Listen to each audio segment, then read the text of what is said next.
suis le lieutenant Khadim Touré, donc encadreur à l'ENOA au cours de la 38e promotion de l'École nationale des jeux d'activité. Donc ici vous avez le centre de l'ENOA. Donc on est venu pour imprégner un peu le public de ce qui se passe à l'ENOA, du pourquoi de l'ENOA, de la raison d'être de l'ENOA, de l'École nationale des jeux d'activité. Donc mon propos, je vais l'articuler en 4 points. Donc rapidement, je vais faire l'historique. En deuxième lieu, je vais présenter les conditions d'admissibilité. Et ensuite, je vais passer aux traditions qui sont un volet essentiel au niveau de l'ENOA. C'est quelque chose de très important. Donc pour le premier point, ce qui concerne l'historique, donc l'ENOA a été créé en 1981. C'est important. Donc à la veille de l'indépendance, donc au lendemain des indépendances, donc, beaucoup de pays formaient leurs officiers à l'extérieur, particulièrement le Sénégal. Donc les officiers étaient formés à l'extérieur. Donc en 1981, donc, le décret portant la création de l'ENOA est sorti pour qu'on puisse former nos propres officiers à l'intérieur de notre pays. Donc c'est ça qui a poussé les autorités, c'est ça qui a poussé l'administration à sortir le décret portant la création de l'ENOA. Donc la mission de l'ENOA, c'est simple, c'est de former les officiers, donc les cadres de cette armée. Donc l'ENOA a pour vocation de former les officiers au niveau national. Donc il y a des officiers qui sont formés dans la sous-région et à l'étranger. Mais au niveau national, la formation des officiers, c'est du ressort de l'ENOA, de l'École nationale des officiers d'activité. Ça forme aussi des pays amis. Donc les pays qui nous entourent, les pays voisins envoient donc leurs officiers qu'on forme ici pour un cycle de 2 ans et qu'on leur livre. Donc c'est en fait ça la mission de l'ENOA. Donc pour les conditions d'admissibilité, je vais venir. Donc il y a 2 voies, la voie directe, la voie professionnelle. Pour la voie directe, donc le concours est ouvert donc, aux étudiants qui ont la licence 3 et qui sont en année de licence. Ils peuvent déposer sous réserve. Donc si vous avez la licence 3 en main, et si vous êtes en année de licence, vous pouvez concourir. Et si votre âge est compris dans la fourchette, donc 20 ans et 25 ans aussi. Donc nationalité sénégalaise, être médicalement reconnu apte par un médecin militaire.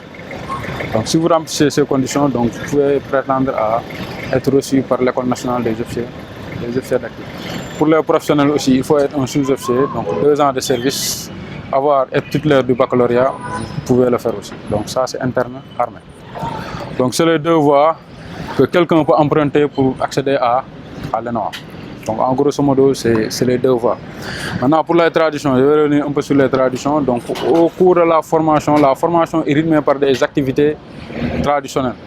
Donc l'initiation, quand vous rentrez, il y a l'initiation. Il y a l'initiation qui permet d'inculquer à l'officier donc le sens de l'humilité, donc développer la culte donc du respect de l'ancien. Donc c'est des valeurs cardinales, c'est des valeurs fondamentales qui sont nécessaires à l'officier, surtout l'humilité. Donc l'ENOA, tout ce qui se fait à l'ENOA, c'est basé sur les traditions africaines. Donc il y a beaucoup d'activités traditionnelles, donc illustrées ici par les panneaux que vous voyez. Donc ici aussi, j'ai revenu sur essentiellement le djambar, donc le symbole de guerrier traditionnel. Oumbaye Ganakebe a cité donc, une phrase importante. En bas, vous avez le bracelet de l'ENOA. Donc tous les sortants de cette école de l'ENOA portent le bracelet djambar. Donc le bracelet djambar, donc en face, vous avez la lettre Phi qui représente la sagesse, vous avez la flèche qui représente la droiture, l'image. Et derrière, donc le revers, on marque le nom du détenteur. Donc tous les sortants de l'ENOA ont ce bracelet-là. Et la devise de l'école, c'est le Khel Djom Fit.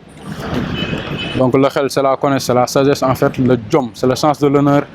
Et le Fit, c'est en fait le courage. C'est ce qui régit en fait l'ENOA. Donc en grosso modo, pour une présentation ramassée, c'est ça que je pouvais dire du centre de l'ENOA. Ici vous avez la tenue, c'est ça qu'on appelle la tenue djambar.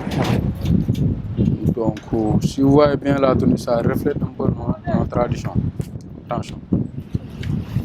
Ça c'est ce qu'on appelle le koufne, vous avez le koufne. Donc le koufne en peul ça signifie chapeau.